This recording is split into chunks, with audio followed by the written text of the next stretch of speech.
Bonjour à toutes et à tous. Nous allons essayer de réaliser l'exploit de commencer cette table ronde à l'heure. C'est donc la troisième qui est organisée par le Shift Project sur la décarbonation de l'économie. Et cet après-midi, nous allons parler de la manière de décarboner le secteur du bâtiment. Le bâtiment, comme vous le savez pour un certain nombre d'entre vous, alors je vais vous donner les chiffres français, mais enfin ils sont largement extrapolables à l'Europe. Le bâtiment représente une petite moitié de l'énergie consommée dans ce pays. Ça représente un quart des émissions de gaz à effet de serre, ce qui revient à dire qu'en gros, ça représente un quart de la consommation d'énergie fossile du pays. Et ça représente quelque chose entre, alors quand le baril est haut, quelque chose entre 15 et 20 milliards d'euros, 10 à 15 milliards d'euros, on va dire, d'importation de combustibles fossiles par an. C'est un secteur dans lequel il y a un certain nombre d'initiatives significatives qui ont commencé à prendre place. C'est un secteur débattu. C'est un secteur qui est raisonnablement consensuel, probablement parce qu'on sait à peu près quoi faire. Et pour en discuter cet après-midi avec nous, on a le très grand plaisir d'accueillir trois personnalités éminentes de cette affaire en France et en Europe. Je vais les citer dans leur ordre d'intervention cet après-midi. D'abord, nous entendrons Philippe Pelletier, qui est avocat de profession et président du plan bâtiment durable de Cœur. Enfin, c'est du reste comme ça qu'il sera avec nous cet après-midi. Ensuite, nous entendrons Martin Bouygues, qui est donc en toute simplicité patron du groupe Bouygues. Et enfin, nous aurons Jens Birgersson, qui est le tout nouveau président de Rockwool. Rockwool, comme le nom anglais l'indique, est une société qui fabrique du matériau isolant à base de laine de roche, qui a au moins une grosse usine en France, et qui clôturera la partie introductive de cette table ronde. Alors la règle du jeu est assez simple. Chacun va avoir quelques questions les unes derrière les autres, avec quelques réponses que je ne connais pas à l'avance. Et ensuite, il y aura une discussion entre les panélistes et puis surtout les questions de la salle qui nous emmèneront jusqu'à 3h30. Voilà, donc sans plus attendre, on va commencer avec les questions qui concernent Philippe Pelletier et je vais aller mettre avec les autres participants.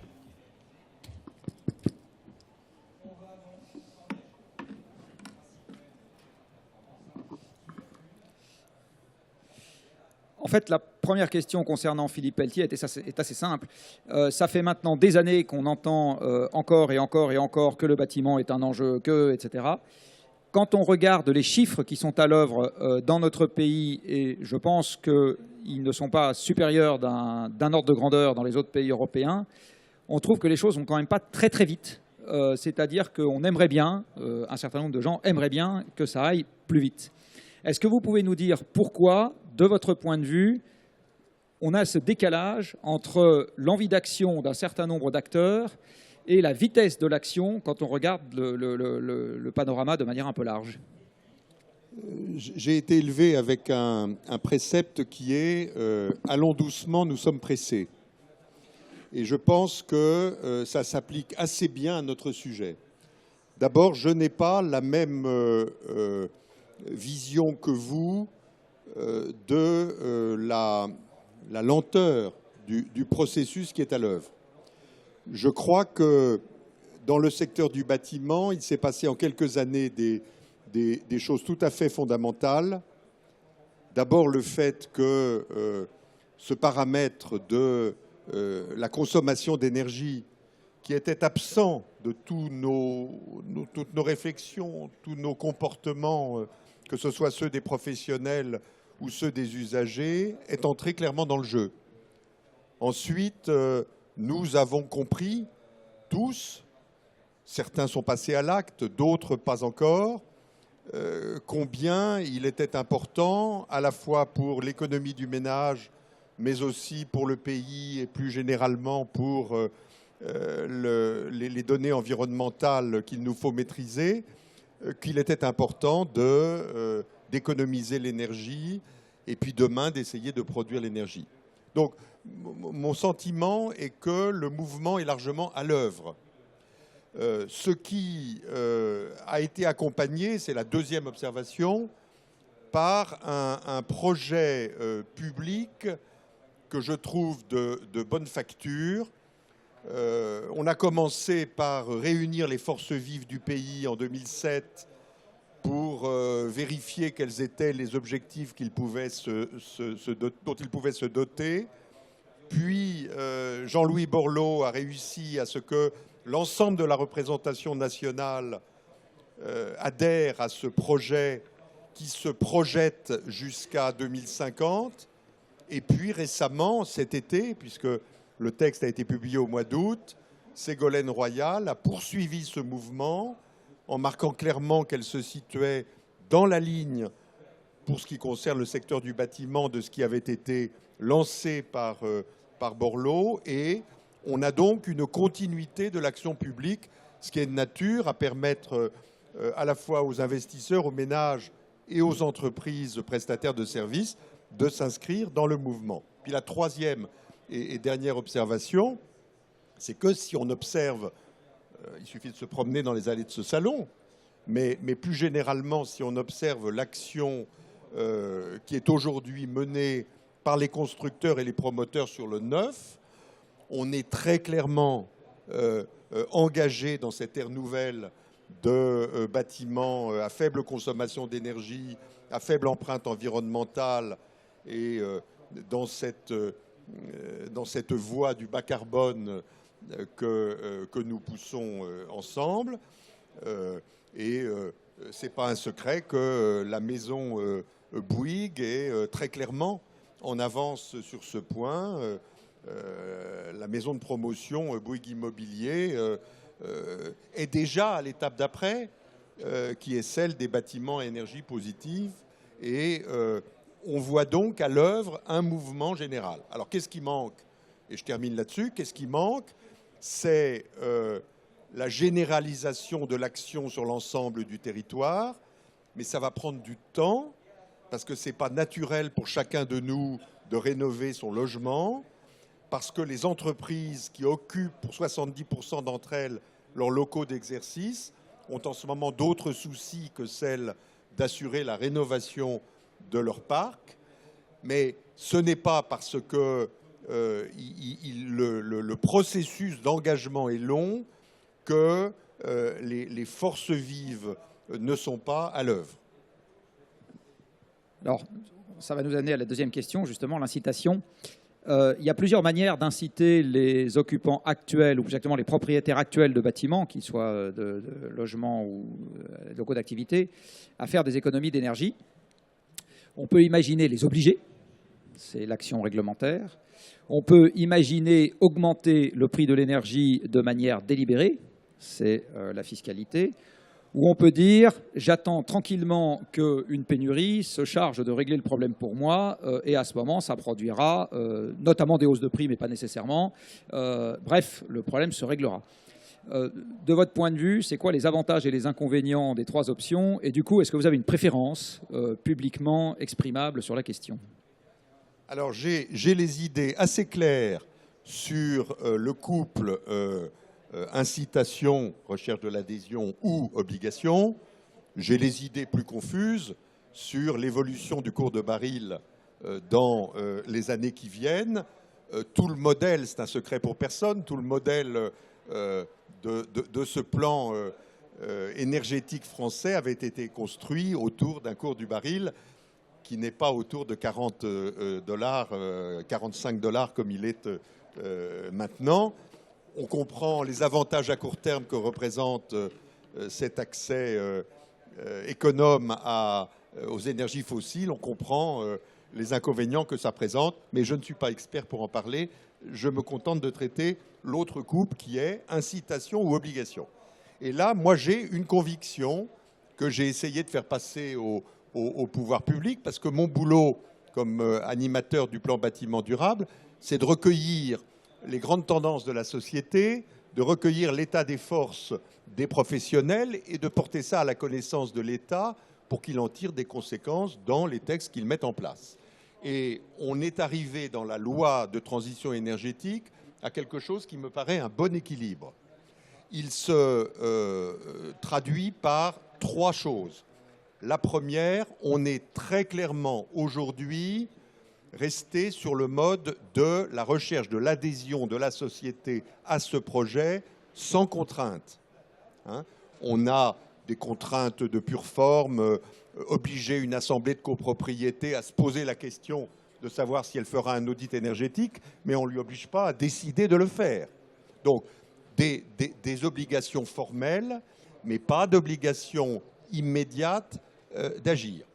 Deuxièmement, il y a des perspectives d'obligations qui sont annoncées. Une précision, ça c'est au bon niveau ou c'est pas au bon niveau? Ben, je vais vous dire après ma conclusion. Je décris les trois outils et je vais vous donner une appréciation.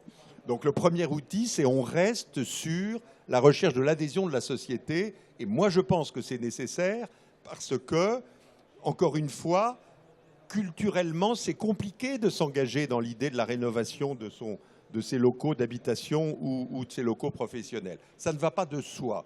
Et donc, il faut du temps pour transformer nos comportements et prendre notre décision d'agir. Le deuxième poste, ce qui est dans la loi de transition énergétique, à 10 ou 15 ans, on dit qu'il y aura une obligation. Alors, il y a des gens qui peuvent n'y accorder aucune importance. Moi, je trouve que c'est un marqueur intéressant qui est de dire, après toute une phase d'apprentissage, de mobilisation, de recherche d'adhésion et d'incitation, il faudra peut-être entrer dans le dur. Et puis, troisièmement, il y a quelque chose que nous avons inventé, qui a été repris par le Parlement dans la loi de transition énergétique, c'est des obligations qui n'ont pas l'air d'être des obligations. Et je pense que c'est... Alors, je vous donne les deux exemples. Et vous allez voir qu'on est dans le bon sens. On dit aux bailleurs, si vous mettez aujourd'hui sur le marché une épave thermique, il y a un jour où vous ne pourrez plus la louer. On ne leur dit pas qu'ils doivent rénover le local. On dit, si vous ne le rénovez pas, vous ne pourrez plus le mettre en location. Et on prévient longtemps à l'avance. C'est une manière de contraindre sans fixer une obligation de travaux. Deuxièmement, on dit, si vous faites des gros travaux chez vous, embarquez la performance énergétique. Ça veut dire, si vous changez le toit, isolez le toit. Ne vous contentez pas de refaire simplement la couverture. Voilà. Si vous faites en somme des gros travaux, faites-les bien, faites-les efficacement. Et cette mesure, elle s'accompagne de quelque chose d'une très grande prudence que là aussi nous avons inventé et que le gouvernement et le Parlement ont retenu, qui est de dire cette obligation d'embarquer la performance énergétique dans les gros travaux, elle ne joue que si elle est soutenable. C'est-à-dire que si elle ne se heurte pas à une hérésie économique, un retour sur investissement improbable, si elle ne se heurte pas à des conditions architecturales qui rendent impossible cette isolation par l'extérieur, à des raisons juridiques parce qu'il y a empiètement sur la parcelle du voisin, etc. Donc, dès lors qu'il n'y a pas des obstacles de bon sens à faire l'embarquement de la performance, on embarque la performance. Et ça, tout ce tableau-là, moi, c'est ce que je crois bon, c'est-à-dire on reste dans la recherche de l'adhésion, on montre que ça ne durera pas éternellement pour que les gens aient un peu envie de se bouger, et puis on commence par injecter un peu de qualité énergétique dans des opérations qui sont à l'œuvre. Une question piège, parce qu'elle n'était pas dans ma liste.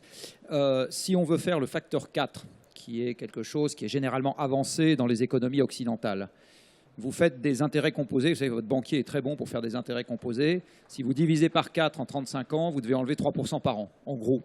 Est-ce que vous pensez que les mesures actuellement dans la loi de transition sont en ligne avec cet objectif de baisser les émissions, donc la consommation d'énergie fossile du parc existant, de 3% par an? La réponse est non si on pense qu'on va avoir une pente linéaire comme vous la décrivez.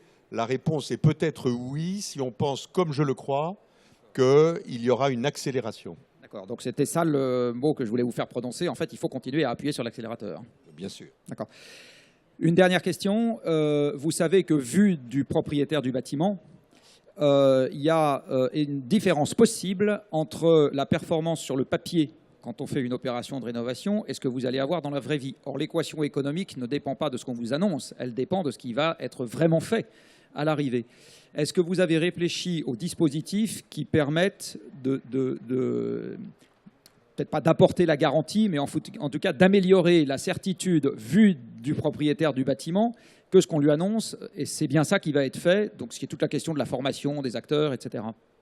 Alors, 2 mots, formation, garantie. Formation, on n'est pas du tout au bout du chemin. On a lancé quelque chose d'assez décoiffant, qui est de dire aux entreprises du bâtiment, plutôt les artisans, qui jusqu'à présent faisaient des travaux subventionnés par l'État à travers l'éco-prêt à taux zéro, le crédit d'impôt transition énergétique, les certificats d'économie d'énergie. Si vous ne montrez pas patte blanche en montrant que vous êtes reconnu garant de l'environnement, c'est-à-dire que vous avez un label qui atteste de votre formation, vous ne pourrez plus réaliser ces travaux subventionnés. C'est-à-dire qu'on hausse la barre pour que la formation s'accélère, et il est clair que ça devient difficile pour quelqu'un qui n'a pas ce label d'emporter des travaux qui ne bénéficieront pas des aides d'État. Tant que ces aides sont là, évidemment, les ménages en sont friands. Le deuxième mot, c'est le mot de garantie. Moi, je crois que la société, plus elle va s'engager dans cette transformation des bâtiments existants, plus elle va avoir besoin qu'on lui vende du résultat. Alors, certains promoteurs, et encore Bouygues Immobilier, certains promoteurs ont déjà devancé le sujet. Il doit avoir des actions chez vous, parce que c'est la 5e fois. Mais même pas.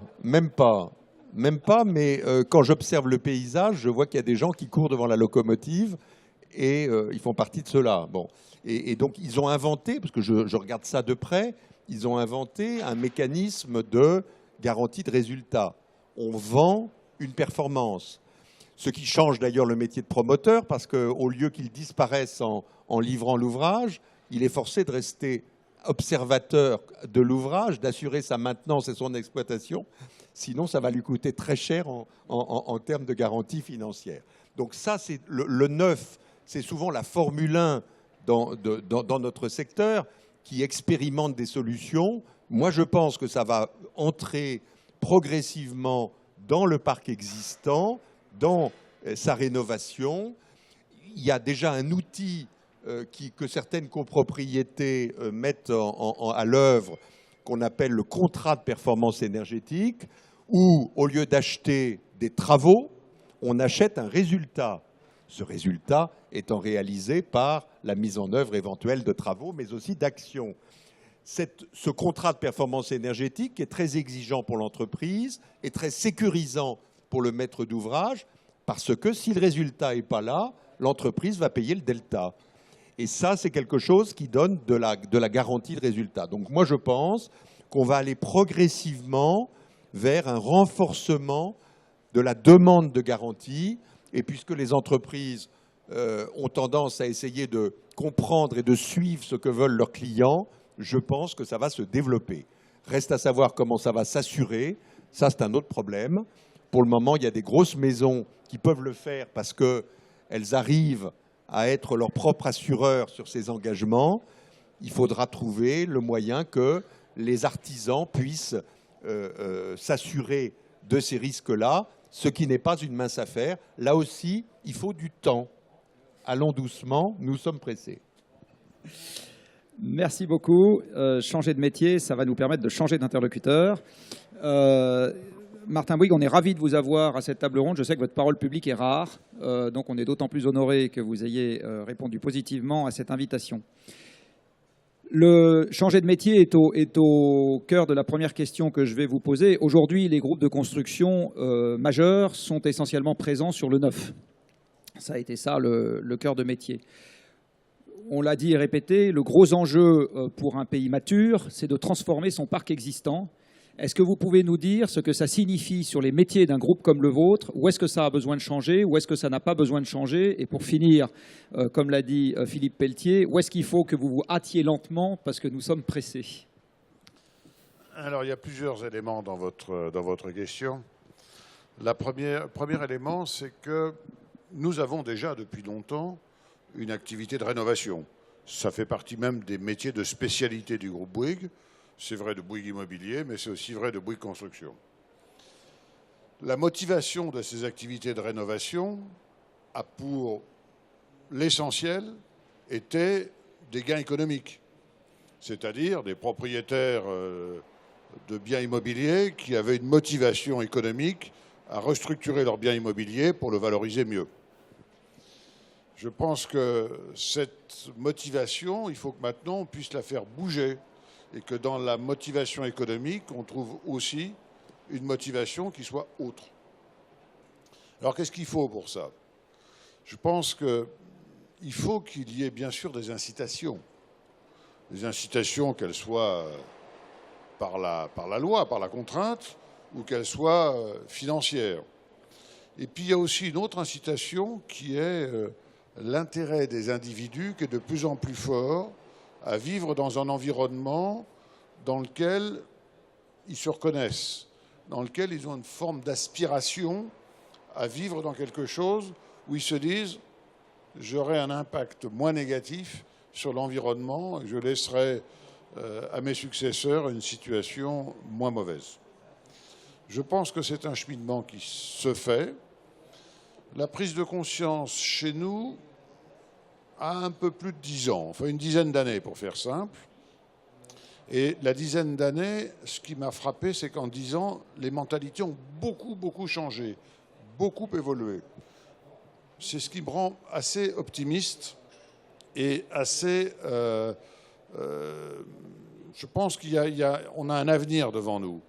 Parce qu'il y a 10 ans, le niveau de connaissance était bien inférieur, le niveau de solution à proposer était bien inférieur, avoir des collaborateurs qui aient le niveau de connaissance technique, il y en avait peu, pas beaucoup. Et donc, je trouve qu'en 10 ans, on a fait un grand progrès, très grand progrès, et il y a vraiment encore beaucoup à faire. Donc, ce que je pense, c'est que la rénovation dans des vieux pays comme l'Europe, comme la France, il y a évidemment un parc à rénover qui est absolument colossal. Alors la rénovation, ça veut dire deux choses. Ça veut dire soit restaurer l'existant, soit récupérer une grande partie des matériaux pour les recycler de manière à produire des matériaux en ayant l'impact carbone le plus faible possible, et puis in fine, mettre à la disposition des utilisateurs des bâtiments, que ce soit des logements, que ce soit des bureaux, que ce soit des équipements collectifs, qui soient le plus économique possible en matière d'impact dans l'environnement. Notre démarche a commencé il y a 10 ans, et quand j'ai voulu faire prendre conscience à ça de nos collaborateurs, j'ai pensé qu'il fallait poser le problème d'une manière simple. C'est-à-dire que, je leur ai dit, ne prenons pas le développement durable comme une contrainte, prenons-le comme une opportunité. Et je pense très sincèrement que c'est une vraie opportunité pour l'économie ancienne, c'est-à-dire pour l'Europe, pour les États-Unis, pour le Japon, pour tous ces pays-là. C'est une vraie économie parce que je pense qu'il y a un effort considérable à faire, des investissements colossaux à concevoir pour avoir l'impact le plus léger possible. On parle de 2 degrés en sachant que ça va être difficile, mais c'est déjà énorme. Et donc, on sait que déjà, ça va être difficile et qu'il y a de gros efforts à faire. Donc voilà, je pense que les mentalités, moi, ce qui me rend optimiste, c'est le bouleversement des mentalités sur ces sujets-là. Et je pense que ça, c'est vraiment très favorable. Si je comprends bien, donc vous dites, si le marché est là, au fond, nous, changer de métier dans ce qu'on fait, nous, c'est pas ça le sujet.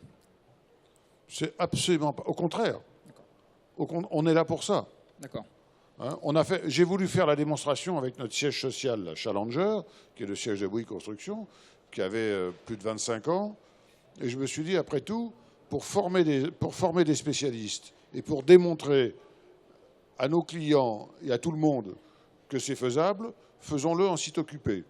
Et on a fait de Challenger, qui était un bâtiment qui avait une performance normale pour sa date de création, on en a fait quelque chose d'extrêmement performant, tout en travaillant en site occupé, ce qui a été contraignant, un peu coûteux, mais ça a été à la fois un démonstrateur et une école pour former des gens. Donc je pense que c'est comme ça qu'il faut faire. Tout à l'heure, j'ai demandé à Philippe Pelletier ce qu'il pensait du dispositif français, puisque c'est de sa compétence. Vous êtes un groupe international, donc vous voyez ce qui se fait dans tout un tas de pays dans le monde. Est-ce que vous avez l'impression, je sais que les Français adorent penser qu'ils sont meilleurs que les autres, mais est-ce que vous avez l'impression qu'il y a des pays qui s'y prennent d'une manière particulièrement intelligente et dont la France ferait bien de s'inspirer quand on regarde ce genre de problème? D'abord, ce qui me réjouit, c'est de voir que tous les pays se sentent concernés, à des degrés divers, mais tous ont compris qu'il y avait un problème. Ce qui n'était absolument pas le cas il y a 10 ans. Je rentre de Cuba, qui est un pays dont l'économie est plutôt en devenir que dans la réalité présente. Eh bien, malgré tout, ça fait partie des sujets qui sont sur la table. Donc ça, c'est très réjouissant. Alors, les pays qui ont, à mon avis, pris une démarche très positive et très dynamique, c'est, comme toujours, j'allais dire, un peu l'Europe du Nord sur ce type de sujet. C'est la Suisse, où Bouygues est très présent et où on fait beaucoup d'opérations avec, je crois, des performances qui sont très intéressantes. C'est l'Allemagne aussi qui, je crois, a bien avancé sur tous ces sujets. Je dirais qu'il faut aussi que les gouvernements aient un peu de continuité dans l'effort.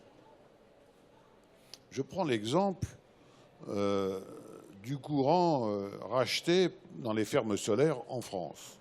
Vous avez vu les variations dans le tarif de l'électricité rachetée. Je pense qu'il y a un moment donné, il faut faire des choix. Il faut les assumer et il faut maintenir l'effort.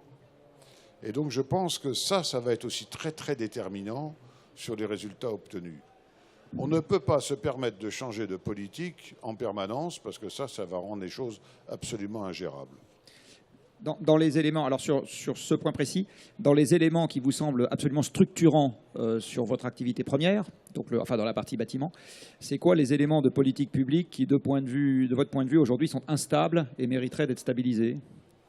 Je vous dis d'abord, déjà, quand on a des installations de type photovoltaïque où on revend le courant à l'opérateur national, la différence de prix est évidemment un élément fondamental sur la vitesse de déploiement de ces équipements. C'est un exemple parmi d'autres. Ensuite, je pense qu'il faut une politique d'incitation par la norme aussi. Et puis, je pense qu'il faut qu'on explique à beaucoup de propriétaires d'immeubles, de locataires d'immeubles, que ce soit en résidentiel ou que ce soit en immeuble tertiaire, qu'ils ont un avantage à utiliser des bureaux performants ou des logements performants. Ils ont un avantage sur le moyen et long terme en termes économiques. Et ils ont un avantage aussi en termes d'image pour leurs propres collaborateurs, pour leurs propres habitants.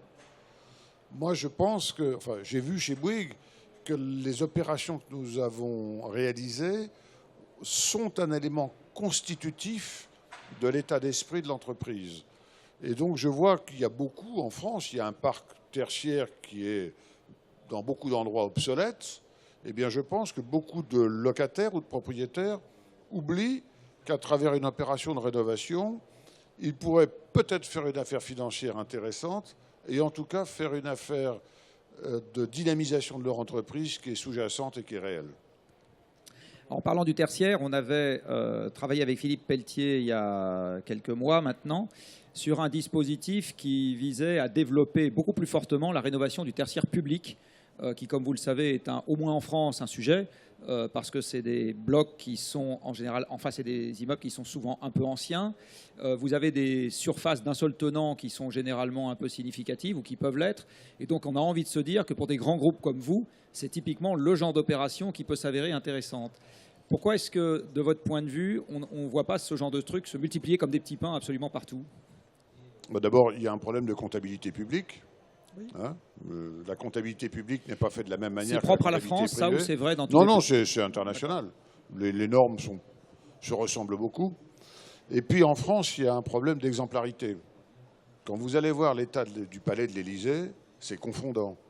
Quand vous voyez tous les palais de la République, les ministères, le Premier ministre, il loge dans des trucs qui sont d'un archaïsme achevé et qui sont, je pense, projettent une image qui ne me semble pas très positif et qui, surtout en termes de performance, sont franchement, alors là, complètement en dehors de la plaque. Donc c'est vrai qu'en matière d'exemple, on peut faire mieux. Et bien sûr, il y a eu beaucoup de rénovations. Je plaisante, mais il y a eu beaucoup de rénovations à travers tout ce qui est les lycées, les collèges, les hôpitaux. Beaucoup ont été faits, mais il y a encore énormément à faire.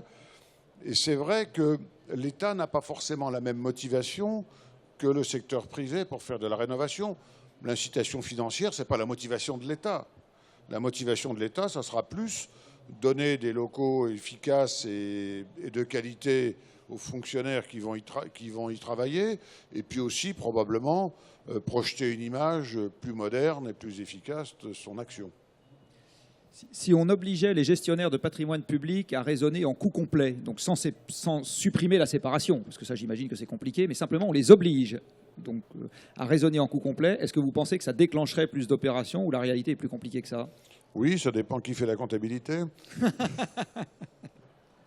Il faut que ça soit fait par quelqu'un qui soit assez objectif dans l'affaire. Mais forcément, enfin, je veux dire, on connaît tous de très nombreux bâtiments publics qui sont pas à la norme. Ne serait-ce que les normes handicapées, les normes sanitaires, etc. Tout ça n'a pas suivi le mouvement. Et donc, l'État impose plus au privé ce qu'il n'arrive pas à s'imposer à lui-même. Alors, ça part d'un bon sentiment, mais malgré tout, je pense qu'il y a un effort à faire. Si on sort du bâtiment et qu'on s'occupe de la ville dans laquelle se situe le bâtiment, Bouygues a commencé à prendre position sur, je ne sais pas s'il faut dire l'étage d'au-dessus, l'étage d'à côté, enfin bon bref, l'aménagement du quartier, ce qui du coup nous fait nous intéresser aussi au flux entre bâtiments. Est-ce que vous avez là-dessus quelque chose qu'on peut dire en public sur votre stratégie et les sous-jacents qui vont derrière? C'est-à-dire pourquoi il vous semble important pour un groupe comme le vôtre d'aller à cet étage-là? Oui, c'est-à-dire qu'on ne considère pas le bâtiment par lui-même, on veut aussi considérer le bâtiment dans la cité. C'est-à-dire qu'on considère qu'il faut s'intéresser à la vie dans la cité. Et donc, c'est un mot compliqué, c'est l'urbanisme. L'urbanisme, c'est vraiment une science très complexe. Il y a des grands architectes, des grands urbanismes qui travaillent beaucoup là-dessus. L'urbanisme, c'est l'art de la vie dans la cité. C'est quelque chose de complexe et qui n'est pas figé. Aujourd'hui, ce que nous avons fait entre Colas, entre Bouygues Immobilier, Bouygues Construction, voire Alstom et Bouygues Télécom, dans certains domaines, c'est de s'intéresser au flux d'énergie et au flux d'informations qui peuvent exister au sein d'un quartier. Et puis de se dire, comment est-ce qu'on peut optimiser tout ça? Ça va être les transports, c'est les consommations énergétiques, c'est plein de domaines. Je vais prendre un exemple. Bouygues Immobilier a ouvert il y a quelques semaines un concept qui, moi, me paraît exceptionnellement innovant, qui s'appelle Nextdoor. Et Nextdoor est au tertiaire ce que l'hôtellerie est aux gens qui voyagent. C'est-à-dire, c'est une forme de possibilité d'accueillir des bureaux, des gens qui ont besoin de bureaux, dans un modèle très coopératif, très participatif et très, très souple. Eh bien, je pense que ce type d'opération contribue à faire des économies de fonctionnement, d'impact sur l'environnement, et je pense que c'est des démarches qui vont dans le bon sens. C'est un exemple, il y en aura évidemment beaucoup d'autres à imaginer, mais je pense qu'on est dans cette démarche, et donc nous avons souhaité aussi, à l'échelle de Bouygues, créer des outils de communication interne, d'échange d'informations et de connaissances sur ce monde spécifique qu'est le développement durable. Quand il y a 10 ans, on a impulsé le mouvement, on s'est rendu compte que c'était difficile parce que on embauchait des gens plus ou moins jeunes qui avaient fait des études spécifiques dans ces domaines-là, mais finalement, il y en avait assez peu et ils avaient du mal à rentrer dans toutes les couches de l'entreprise. Et donc, on a décidé de mettre au point des outils à travers des intranets de partage d'informations et de connaissances de manière à ce qu'on facilite les flux et qu'on facilite la transversalité des informations au sein de grands groupes. Alors des grands groupes comme les nôtres, c'est toujours un peu compliqué parce qu'ils ont toujours tendance un peu à se cloisonner, à travailler en silo. Eh bien précisément, c'est ce qu'il faut que nous arrivions à changer comme mode de fonctionnement de manière à être plus efficace. Donc le mot de la fin, c'est pour décarboner, il faut être transversal. Oui, bien sûr. au moins. Ah, ça, c'est clair. On va maintenant passer à Jens. On dit Jens Bjerkenson, Right. Thank you. qui est donc le président d'une entreprise qui fabrique du matériau isolant. Alors, c'est international, donc je vais poser les questions en français.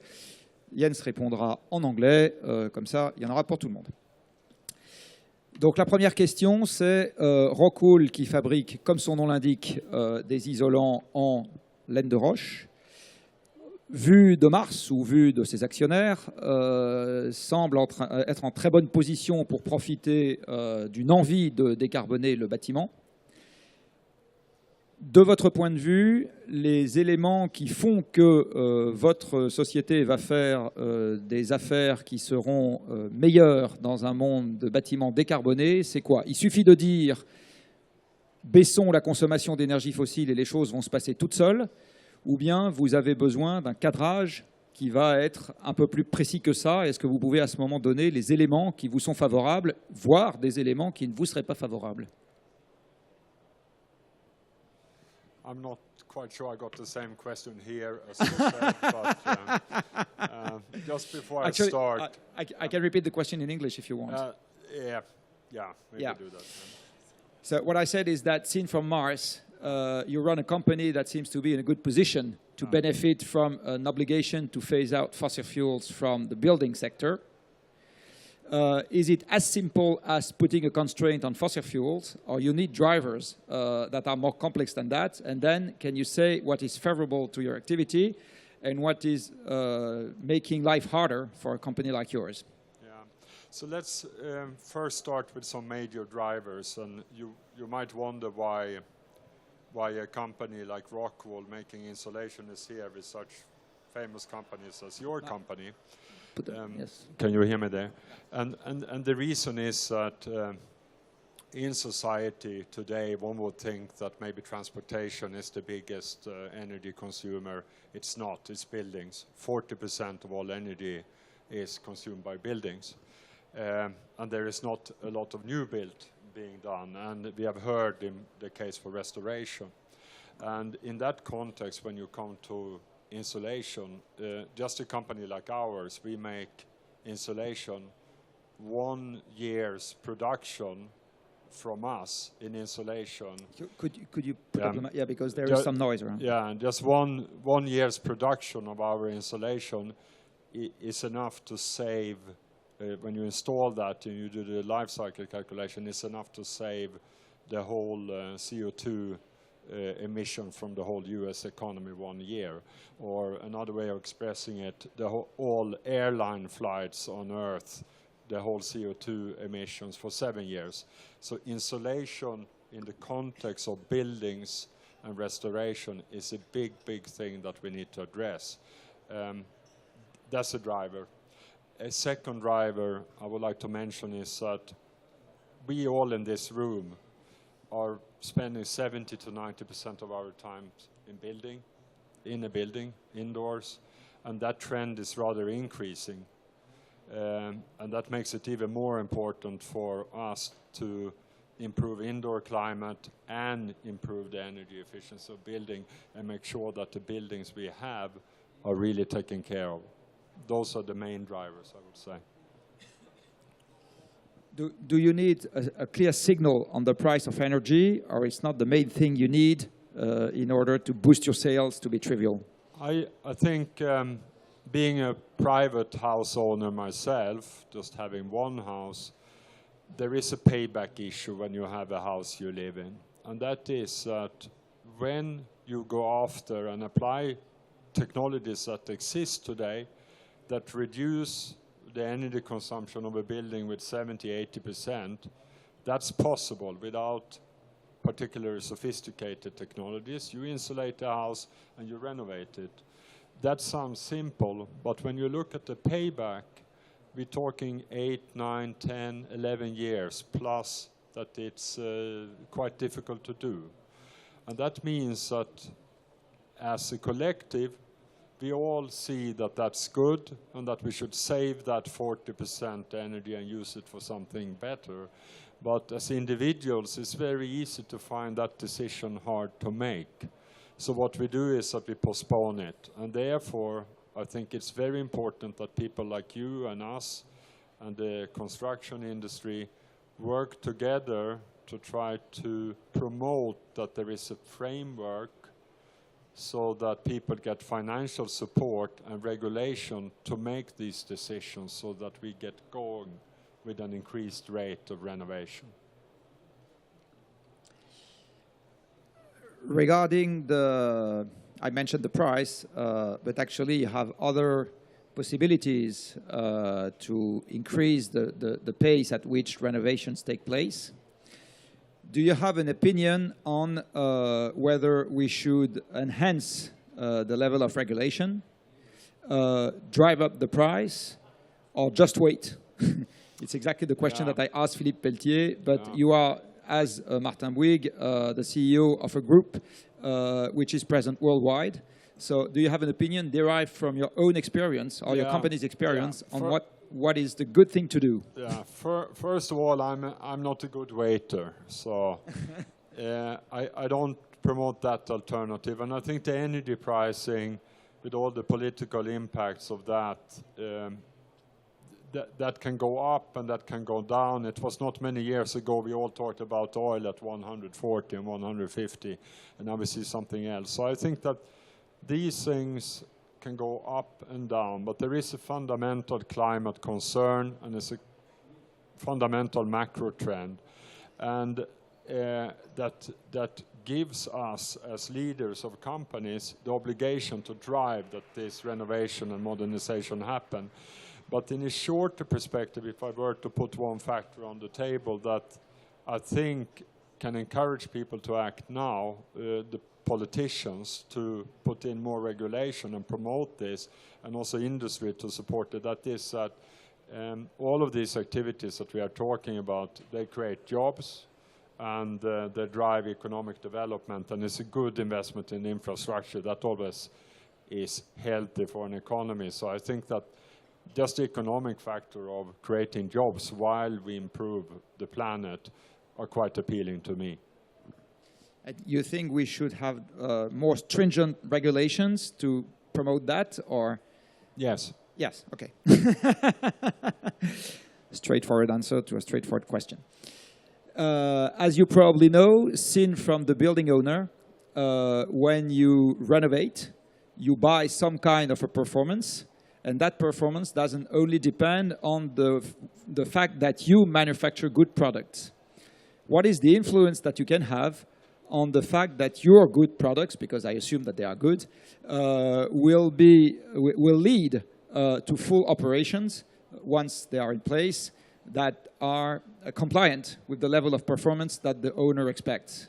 Yeah, I think we see in our society the impact of digitalization. We all live with it every day, and there is a very good trend in the building industry today to try to integrate through building information modeling with software across the different building materials that are supplied.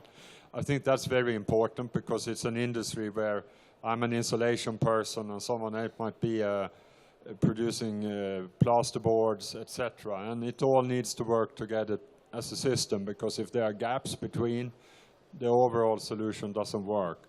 So I think that application of software, building information modeling is key. The second layer, I think, is the fundamentals of that companies like ours, that we make products that are easy to install and that they last a very long time. It's no good in the European environment to create products that might last 10 or 12 years. We need to think 35, 40 years so that it really sits well once it's installed and that it's easy to install. And then finally, it comes back to how you manage your projects and how you train the people installing the material, because when you want to squeeze out the last bit of performance from more and more modern building materials, you need to install it in a good way, and that comes with the construction companies and also from our side to support high quality workmanship. And again, as you operate in a number of countries, do you see differences in the way to train the people that will install your products in the various countries in which you operate? And are there things that are particularly interesting to notice in this field? Yeah, I mean, you have normal differences in skills of the artisans and the people that install something. But I think the number one observation I made is that the construction industry is conservative. A particular region tend to build a particular type of house. And I've seen everywhere you go that if you change from the local standard and you need to do something different, it's very easy that you go wrong, because people are not keen on sitting and reading up. They install according to tradition. So that means that whenever you shift a way of building, you need to invest tremendously in training and supervision, or it will, in most cases, go wrong. Okay. Is there something particularly emblematic in the achievements of your company that you say, this is something to put in front whenever I'm asked a question of what should we do? So I have that slogan I already said, 5 billion tons of carbon dioxide is saved with our products. 1 year's production saved 5 billion, and that's the size of the US economy. I think that really motivates everyone working with insulation, even though insulation may sound boring. The other aspect that I think is emblematic is that in Europe, there are anywhere between 10 and 11% of the population that live in fuel poverty. And I was to a project in the UK, in Portsmouth, where you had a big building with almost 300 families, and they can't afford to heat their house because it's totally uninsulated. And the most the aspect that hurt the most, I mean, we're going to insulate that, is the children that can't get education, because when you can't heat the house, you can't study, and it drives all sorts of negative effects. So simple things like insulation and a decent indoor climate still in a rich region like Europe today is not solved anywhere. And that for me was important to see. Finally, I think there is also an issue about fire and sound. You have anywhere up to 1% of GDP in Europe consumed in different fires and poor quality work. I think fire and sound as an issue that we make safe buildings is something that is really important, that is close to our product and what we do. The last question is a little bit more personal, I should say. Rockwool is one of the members of the SHIFT project, came in, 2 to 3 years ago. The question is, you are, I understand, pretty recent in your company, but still, do you think it is money well employed or money lost to give it to people like us, trying to motivate the economy to move to a lower carbon, I would say, level?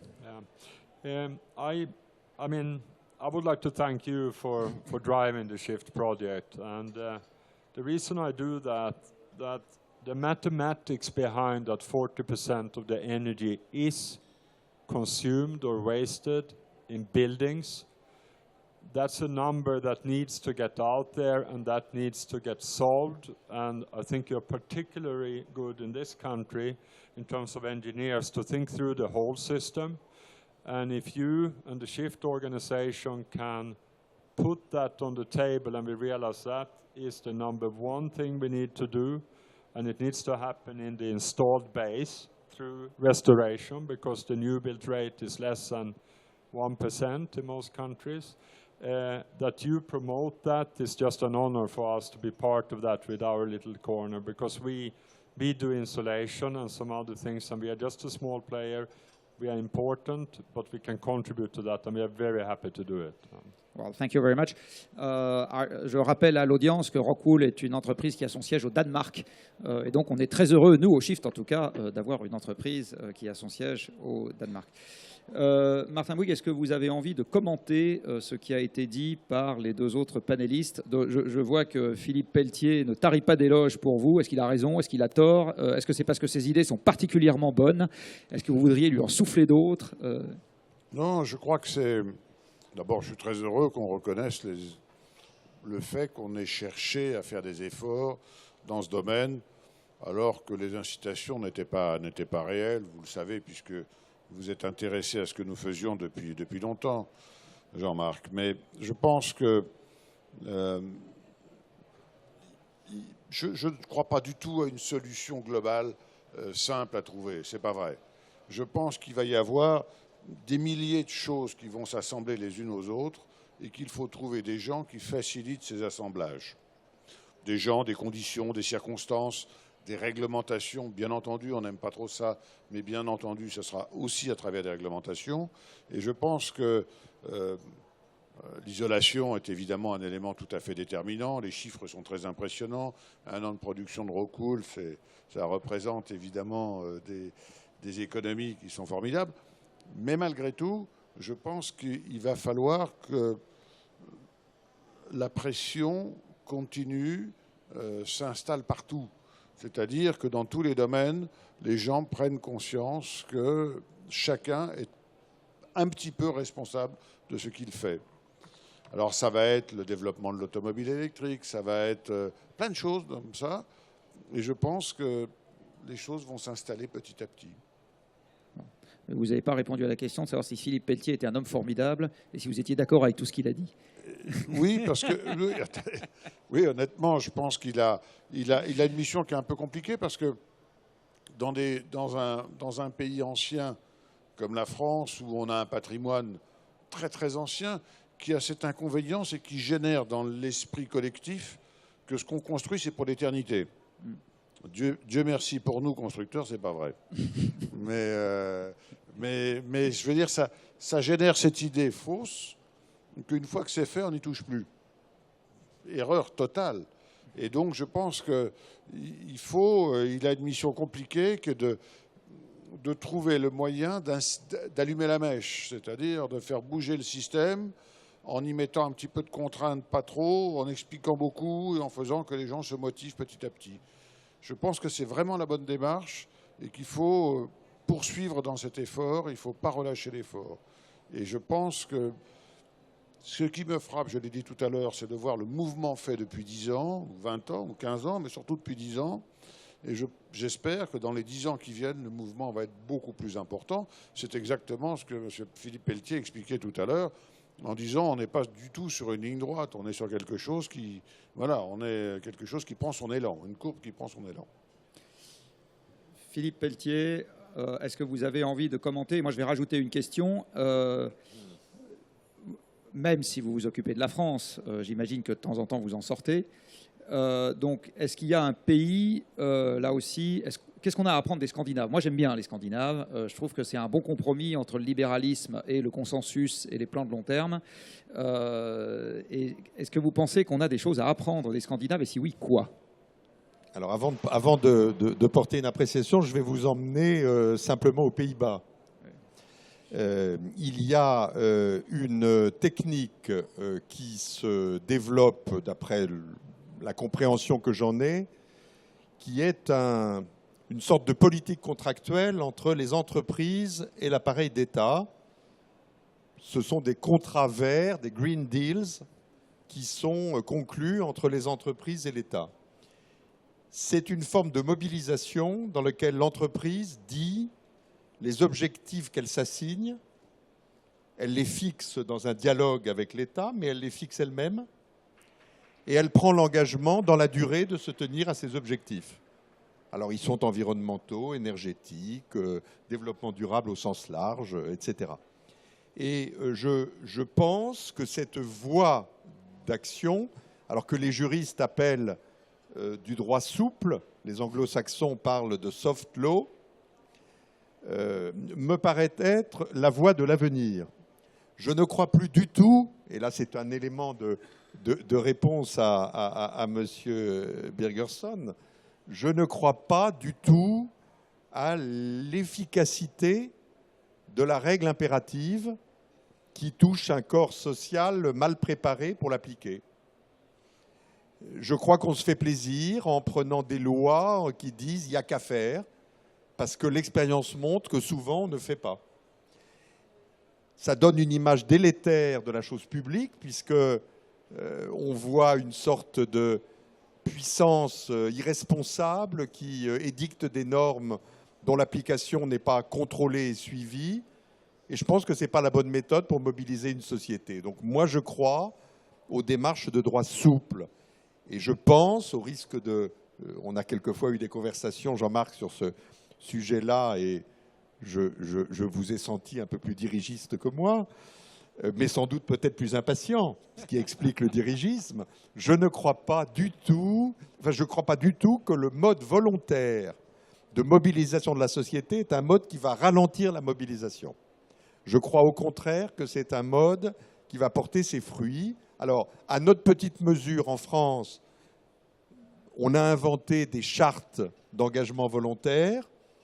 Je me souviens que Jean-Louis Borloo, avant même la loi de 2009, avait demandé aux promoteurs et aux constructeurs de s'engager sur une anticipation de la règle nouvelle.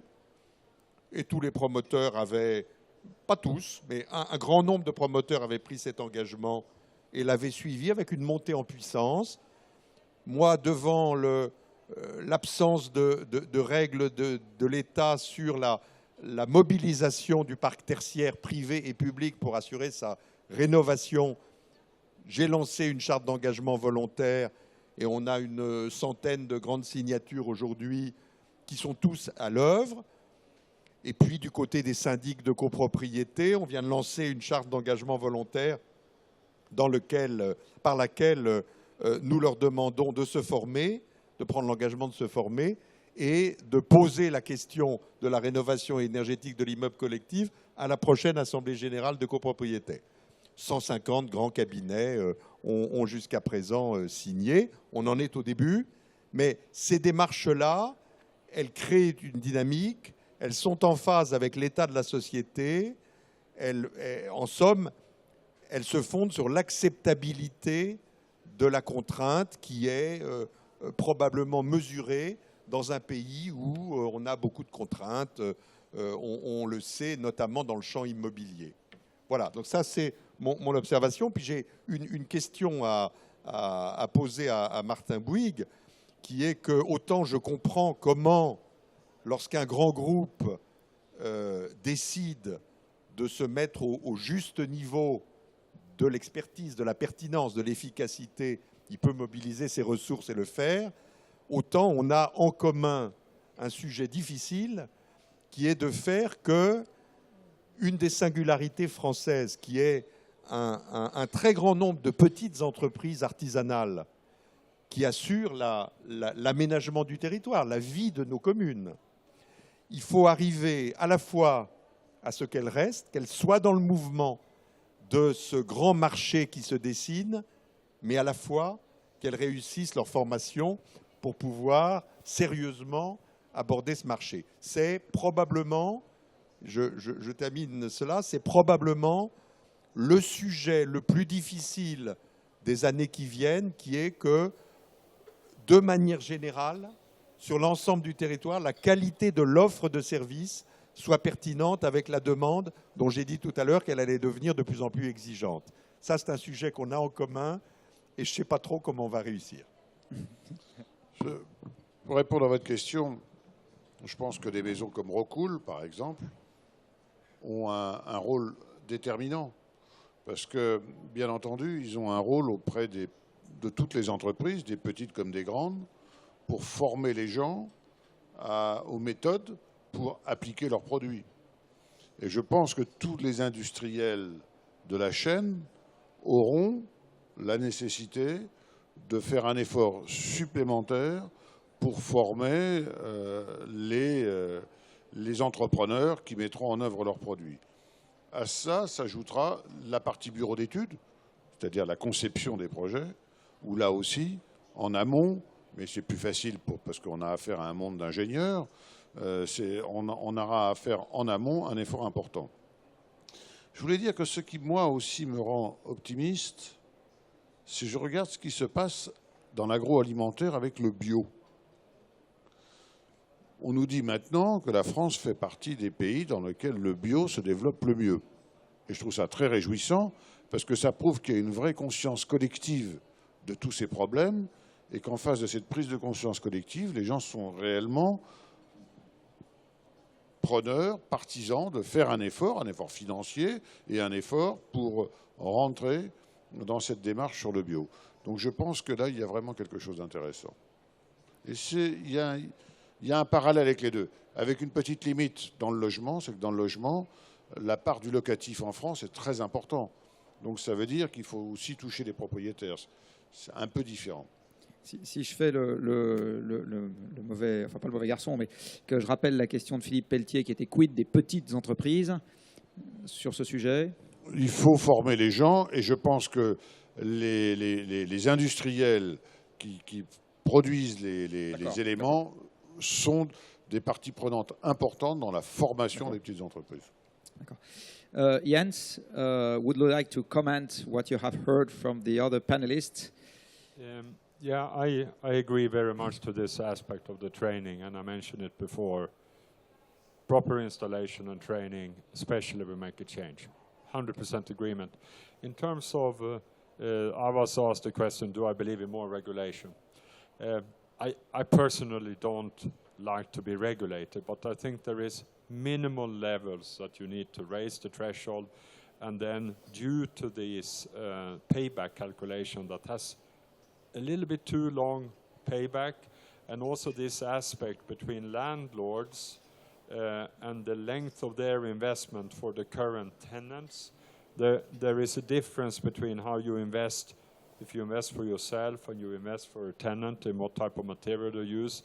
I think there is an incentive model or a nurturing that is needed there to get it right, to get the investment then that for a society and long-term sustainability effect is the best. And that's a very difficult equation to balance. And we never find a solution to it, but I think there is an area where it certainly, if we work together, we can make it much better quite quickly if we get the critical mass. Philippe Pelletier is the president of a body. No. The question is for Jean. Is the president of a French body which is there to establish a kind of dialogue between all the actors of the field. In Scandinavia at large, even though I know that you don't like that we put Denmark and Sweden and Norway in a single bag, but nevertheless, in Scandinavia, what kind of bodies do you have so that all the actors reach a consensus?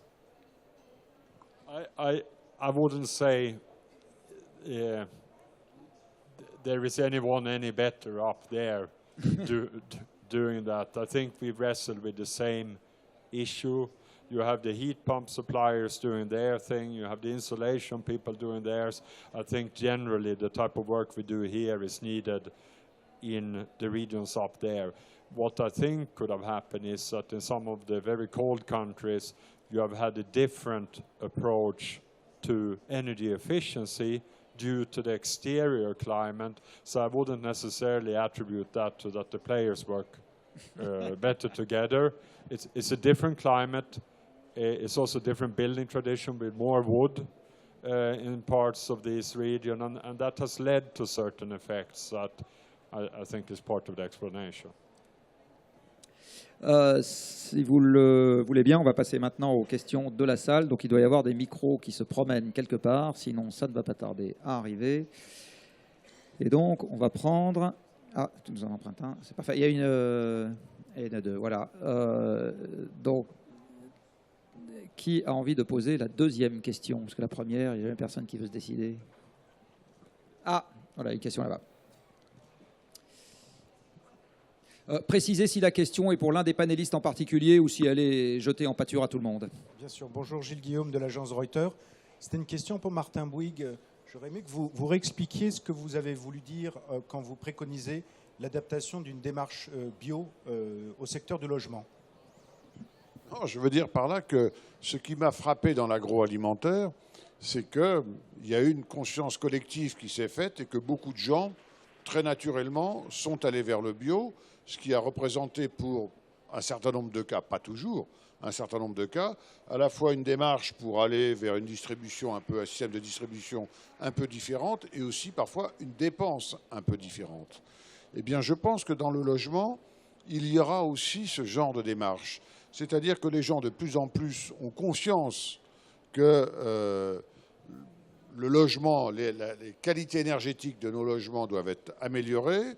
Alors les propriétaires y trouvent un intérêt de plus en plus, c'est-à-dire que d'eux-mêmes, ils font une démarche de modernisation de leur logement à travers une isolation supérieure, à travers des moyens nouveaux, à travers des panneaux solaires, à travers des chauffe-eau solaires, à travers, bref, tout un panel de technologies qui leur sont offertes. Et ils ne le font pas sous une contrainte réglementaire, ils le font parce que ça leur semble à la fois intelligent sur le plan de l'environnement et aussi intelligent, possiblement intelligent sur le plan économique. Mais je ne pense pas que la seule motivation soit économique. Je pense qu'il y a aussi une motivation, qui est une motivation personnelle, que les gens ne veulent pas qu'ils puissent... Je pense qu'il y a une vraie conscience maintenant, en Europe et en France particulièrement, de l'impact de l'activité humaine sur l'environnement. Et donc les gens, prenant conscience de ça, se disent qu'est-ce qu'à mon petit niveau je peux faire. Alors on peut le faire à travers plein de domaines, dont le logement. Un commentaire, Philippe Pelletier.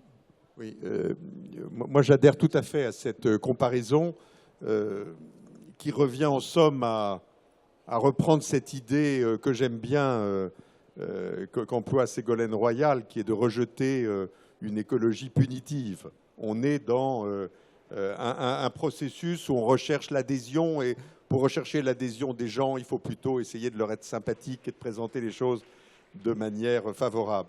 Moi, je crois à ce que Martin Bouygues a dit tout à l'heure, je crois profondément à une pluralité de leviers. Je ne crois pas que le levier, il sera le même pour tout le monde. Les 4 millions de ménages qui sont dans la précarité énergétique, pour eux, le levier, il est simple, c'est se chauffer ou régler les charges de chauffage. Donc pour eux, on est dans le côté existentiel et il n'y a pas besoin de longs discours dès lors qu'on a réussi à leur expliquer que la réalisation des travaux apportera la réponse adéquate. Et puis, il y a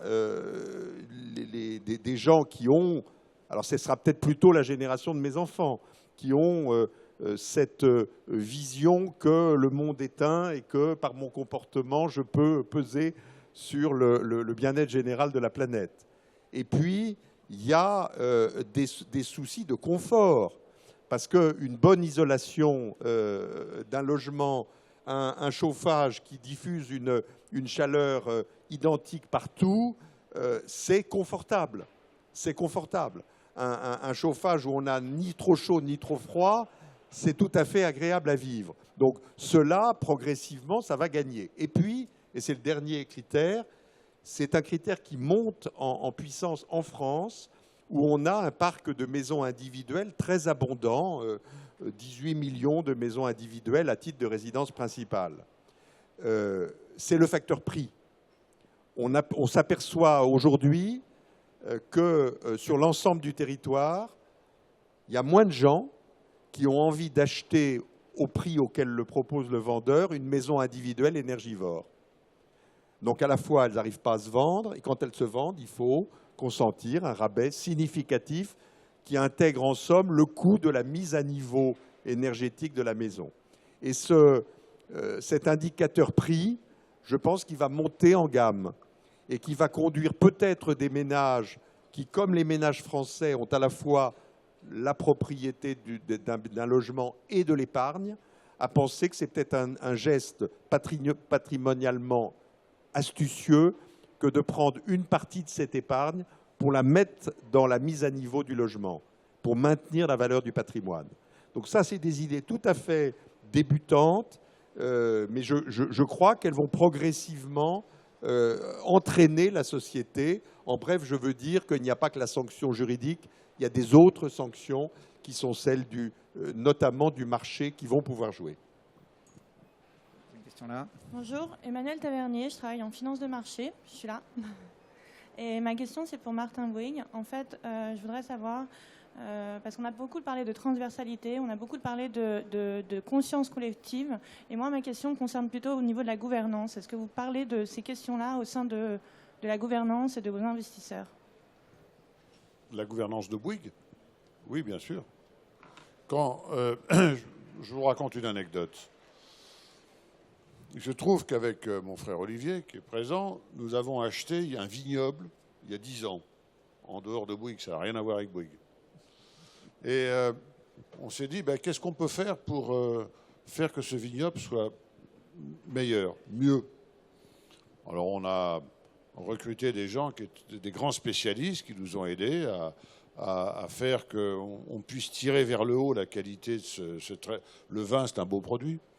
Et puis, moi, je me suis dit, mais je ne connais rien au vin, j'aime bien le boire, mais je n'y connais rien. Donc, qu'est-ce que je peux faire? Et je me suis dit, je vais essayer de rénover les bâtiments, et pour faire un produit aussi beau que ça, je dois faire en sorte que l'impact de la production du vin soit sur l'environnement la plus faible possible. Et donc, je suis retourné vers Bouygues Construction, je dis, voilà, aidez-moi à trouver des solutions. Et c'est là où j'ai pris conscience qu'on était très faible dans ce domaine. Et donc, j'ai décidé de mobiliser toutes les forces du groupe. On a des comités de direction générale, etc. On a parlé de ces sujets-là. On a décidé de mobiliser les moyens. On s'est mis en mouvement et je ne le regrette pas du tout. Donc, voilà. Moi, il y a 5 ans, j'ai acheté une voiture électrique et je me déplace dans une voiture électrique. Ça a beaucoup fait rire mes collaborateurs au début. Et puis maintenant, ça les fait plus rire. Ils comprennent que je veux montrer quelque chose à travers ça. Et je pense que c'est ça qui est important. Il faut que de temps en temps, on crée des impulsions, on donne un mouvement. Et le fait qu'on en parle chez Bouygues, ça reste un mouvement important. On mobilise TF1. Alors TF1, c'est une activité qui est très particulière, mais malgré tout, on a sensibilisé tous les collaborateurs de TF1 sur notre volonté de faire du développement durable. Chez Bouygues Télécom, la même chose. On a fait des prototypes pour avoir des systèmes pour diminuer les consommations électriques des réseaux de téléphonie mobile qui sont assez consommateurs d'énergie, etc., etc. J'ai voulu que la totalité du groupe vive avec cette idée que le développement durable était un mouvement et une dynamique qui était créateur d'opportunités pour tout le groupe. Donc ne pas le vivre comme étant une catastrophe, vivons-le comme étant une opportunité, quelque chose avec lequel on va pouvoir vivre intelligemment et utilement. Voilà.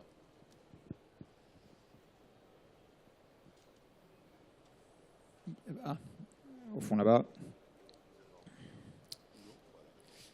Au fond à ta gauche là, au fond. Bonjour, pardon, oui. j'avais pas vu.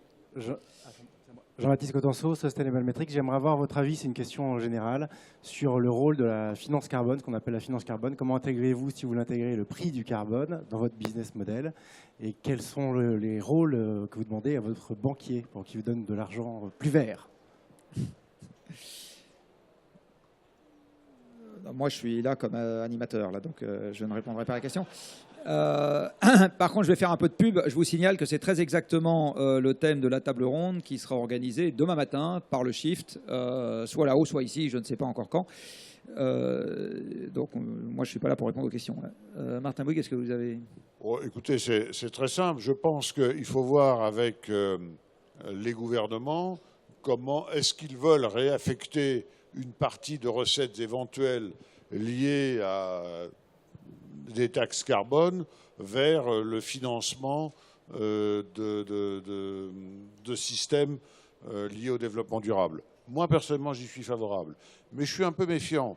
Je rappelle que la taxation des hydrocarbures en France, c'est quand même quelque chose d'assez significatif depuis longtemps. Ça a servi à tout, sauf à ça. Donc, il faut quand même rester un peu méfiant. Est-ce qu'on est capable de réaffecter une une part significative d'éventuellement, ou la totalité, l'idéal c'est la totalité, de taxes qui seraient générées pour financer, participer à la mise en place de prêts bonifiés pour les gens qui seraient désireux d'investir dans ces domaines-là. Moi, j'y suis évidemment très favorable. Alors la question, si j'ai bien compris, portait aussi sur vos actionnaires et vos banquiers. Alors vos actionnaires, c'est un peu particulier chez vous parce que c'est de nouveau à vous qu'il faut poser la question. Vos banquiers... Nos actionnaires, c'est aussi nos salariés. Le premier actionnaire de Bouygues, c'est pas moi, c'est nos salariés. Alors, et ils sont évidemment très sensibles à ça. Ils sont sensibles. Et alors, est-ce qu'ils ont une manière de le valoriser quantitativement ou c'est impossible à faire? Non, je pense que c'est... Est-ce que, avec la politique que nous mettons en œuvre, est-ce que le groupe est en bonne santé ou pas, c'est-à-dire a un avenir ou pas? Je pense que oui. Je pense que nous partageons cet objectif et nous partageons cet idéal. Jens, same question.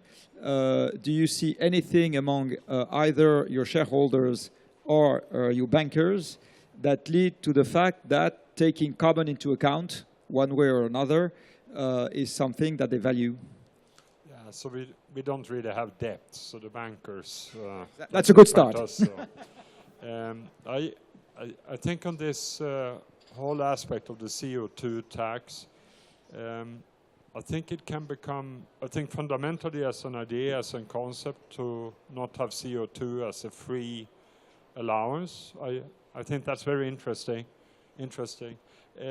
What I think we will get into over time, though, is that you get life cycle issues and borderline issues that can complicate production for companies. And I give an example. If you produce bicycles, you do consume CO2, and but you might be replacing cars. So should they price in the CO2, or a bicycle produces free to produce bicycles independent of the CO2? And the same when you produce insulation, we save 100 to 150 times the CO2 that you use when you produce it. How do you put it along the chain? So I think that as this market matures, you get into these life cycle arguments that I hope doesn't divert us from the goal, which is to improve the overall picture. If you introduce a problem with the mathematical model, you may theoretically stop a technology that is the best you actually can do. I haven't seen any of that. It doesn't impact me, but in theory it could happen if we go in and over-regulate in that area. Traduction de la question pour Philippe Pelletier. Est-ce que vous avez des banquiers dans le plan bâtiment durable? La réponse est bien sûr oui. Alors avec les banquiers, on a une aventure qui a commencé... Est-ce que ça les rend meilleurs? On a une aventure qui a commencé superbement lorsque, tout feu, tout flamme, on leur a proposé de distribuer un éco-prêt à taux zéro à l'ensemble des ménages pour faire les rénovations énergétiques. Et puis le système s'est enrayé assez vite. Le gouvernement a mis 3 ans à accepter nos propositions pour ajuster le système. Et donc maintenant, je revois les banquiers et on va mobiliser spécialement tous les réseaux mutualistes et les banques spécialisées pour qu'ils déploient à grande échelle ce financement dont on a besoin. Il y a en réalité 3 types de ménages. Il y a les ménages les plus précaires qui ont besoin qu'on les subventionne. Il y a ceux qui n'ont pas l'épargne suffisante pour engager les travaux et pour lesquels un prêt à taux zéro leur convient bien. Et puis il y a ceux qui ont de quoi payer les travaux mais qui ont besoin d'un levier. Et pour eux, c'est le crédit d'impôt dont on bénéficie un an après l'opération qui les motive. Et au centre, il y a ces financements bon marché dont je pense qu'ils sont une des clés de la réussite. Et notamment, est maintenant disponible un éco-prêt collectif à taux zéro mis à la disposition des syndics de copropriété qui peuvent le mobiliser pour les copropriétaires qui le souhaitent. à hauteur maximale de 30 000 € par logement, remboursable sur 15 années. C'est quelque chose dont je crois à la grande efficacité, parce qu'il sera beaucoup plus facile d'emporter une décision d'Assemblée générale des copropriétaires si, en même temps qu'on fait voter la dépense, on indique la ressource qui peut être mise en place. Et donc, oui, on a besoin des banquiers et je vais essayer de les mobiliser et de les emmener gaillardement vers des engagements qu'on va peut-être leur faire prendre. Voilà une nouvelle charte d'engagement volontaire qui va être bienvenue si on la décide. Il faut peut-être vous allier avec le département américain de la justice. Peut-être que l'engagement volontaire aurait un peu plus de force, non ? Il y avait une question là-bas. Juste au premier rang, là. Peut-être ici. Ah, j'avais Déjà pas le vu. micro, si je peux en profiter. Ah, d'accord, non, parce qu'il y avait quelqu'un qui... Oh, c'est pas grave. Allez-y. Manuel Moraguez de l'usine Nouvelle. Une question pour Martin Bouygues, s'il vous plaît. Est-ce que vous pourriez préciser un petit peu ce que vous reprochez exactement au tarif de rachat de l'électricité solaire ? C'est que le tarif a baissé. Oui, mais de trop, vraiment. Oui, les premiers contrats ont été faits à un tarif plus élevé, et ensuite les tarifs ont baissé, ce qui a évidemment un peu perturbé tout le système. Moi, je l'ai vécu, par exemple, avec Challenger. Challenger a bénéficié, dans la rénovation, des premiers tarifs de rachat d'électricité. Ensuite, le tarif a été baissé de manière assez significative, et je pense que c'était un choix qui n'était pas forcément le plus pertinent pour favoriser le développement de tout ce secteur.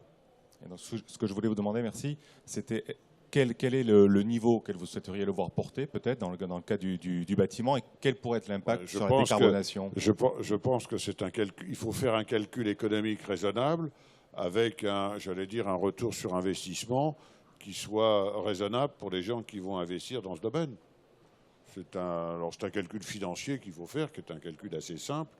Et il faut que, voilà, si on veut que les gens investissent dans l'énergie solaire, dans l'éolien ou dans la géothermie, par exemple, ou dans d'autres technologies, je pense qu'il faut qu'il y ait des retours sur investissement qui soient à peu près acceptables. Pas forcément, je ne parle pas de créer une rente, je parle de retour sur investissement acceptable. Ouais. Il y avait une question là après. Oui, bonjour. Ma question, je m'adresse au président Bouygues. Parlez près du micro. Feliciano de Carvalho, je suis une agence de développement. Je voulais poser ma question au président Martin Bouygues. Question, pourquoi que les grandes entreprises françaises sont réticentes à aller travailler en Afrique? Et moi, je suis porteur d'un projet pour construction d'une ville nouvelle. Est-ce que je peux me présenter à votre groupe pour qu'on discute de ça? Nous sommes présents en Afrique, pas partout. Un pays comme la Côte d'Ivoire, je ne sais pas si vous êtes ivoirien, mais oui, on est présent pas partout, mais dans certains pays d'Afrique, et on est partie prenante dans de nombreux projets. Oui, oui. L'Afrique, ça reste un continent compliqué, vous le savez bien. Et c'est un continent qui a encore pas mal de défis à relever, mais c'est un continent qui a un avenir considérable devant lui. Justement, c'est avec ces projets qu'on peut Je dis, c'est à travers un projet qu'on peut diminuer ces difficultés. C'est pour ça que je voulais vous solliciter si vous êtes prêts à m'accompagner à travers votre groupe avec ces projets-là. Moi, Oui, nous sommes présents actuellement en Afrique. On construit en Afrique beaucoup de choses. Je dis chez moi. Ah, j'ai un projet. Vous avez là les représentants de Bouygues Construction et de Colas. Vous pouvez les voir et vous expliquer votre projet. D'accord. Pas de problème. Merci. Je vous rappelle que nous prenons 10% sur toute affaire conclue. Il y a une question là-bas.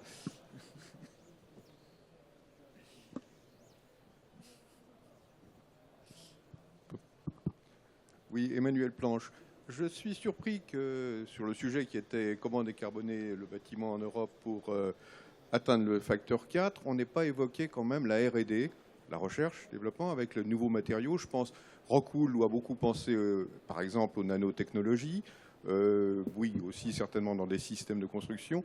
Est-ce qu'on ne peut pas imaginer des breakthroughs dans la construction ? Alors, première réponse de Rockwool. What is the potential leverage of research and development? Yeah. So research and development is ongoing, of course, and you can put research and development into improving lambda values, but I'm not entirely sure that that's where the payoff is to get, because it's more around how you get the system installed and how you get everything to work together. I think the bigger returns are there. You look into modular buildings that you don't get cold bridges and such things. I think that's the important thing. And then generally keep doing research and development in how you run big corporations more energy efficiently, and you reduce waste in the production of the material. So yes, research and development is ongoing all the time. But if we look at the challenge with between 0.5% to maybe 1% new builds, and we often see these new, very fancy projects, and they might be important, but a lot of the benefits is just to put in good old tested and tried solutions in the existing building stock. And maybe then you need to innovate in the way you approach the problem, like with the vineyard, how you apply the technology, how you manage the project, how you visualize the project, and how you see the benefit of it and tie the pieces together. And maybe we need to do some more R&D there. Je veux peut-être rajouter quelque chose. Je fais partie des gens qui regrettent que quand la crise internationale est arrivée en 2008, les États ont répondu comme ils ont pu à cette très grave crise, et on a un peu sous-estimé l'idée qu'il y avait une vraie opportunité en Europe de faire un investissement collectif européen massif dans ce problème de l'énergie. Et je pense qu'à la fois, on aurait dû investir de manière beaucoup plus importante en recherche fondamentale au niveau des États, parce que c'est quand même plus de la responsabilité des États, et on aurait pu dans le même temps aussi stimuler beaucoup plus la recherche appliquée, qui est une recherche qui mélange plus les ressources publiques et privées pour trouver des solutions économiques. C'est un peu dommage parce que je trouve que ça a été une opportunité de perdue. Voilà. Un petit commentaire ? Oui, j'ai tout à fait l'impression que, même si on n'en a pas, on l'a pas évoqué dans la première partie de nos propos, que l'innovation est à la fois la clé de la réussite de ce programme et à la fois tout à fait à l'œuvre. Moi, je rencontre en permanence des entreprises qui réinventent. Prenez une industrie réputée traditionnelle comme celle du béton, mais regardez la recherche et le développement qui conduit à produire aujourd'hui des bétons bas carbone. Et puis cette innovation, elle n'est pas seulement technique, elle est aussi sur les modes constructifs. Une partie de préfabrication dans l'opération pour arriver à la fois à une meilleure qualité, à des chantiers plus propres, enfin, tout ça se développe. Il y a une innovation sociale. On est en train d'apprendre comment on fait pour approcher un ménage propriétaire de sa maison en territoire rural ou périurbain et puis le convaincre de s'engager dans le processus de rénovation. Ça ne va pas de soi. C'est des techniques que l'on n'avait pas. Donc l'innovation est à l'œuvre dans l'ensemble du champ et il y a encore beaucoup à faire, hein, sûrement. Moi, j'appelle de mes voeux une innovation fiscale. Je voudrais une fiscalité locale différenciée en fonction, par exemple, de la qualité énergétique d'un bâtiment vendu. Les droits de mutation à titre onéreux pourraient varier en fonction de cela. Voilà. Je crois, enfin, je suis tout à fait sûr que nous avons ensemble la conscience que l'innovation est la clé de la réussite. Je savais bien qu'il fallait se méfier des avocats, puisque vous avez commencé par dire qu'il faut que les gens prennent des engagements volontaires pour finir par dire qu'on va donner un bon coup de fiscalité supplémentaire aux gens qui vendront des logements. Oui, moi je suis d'accord. Cette table ronde touche à sa fin, donc on va faire un deuxième exploit qui est terminé à l'heure. Je crois que vous pouvez très chaleureusement remercier nos intervenants.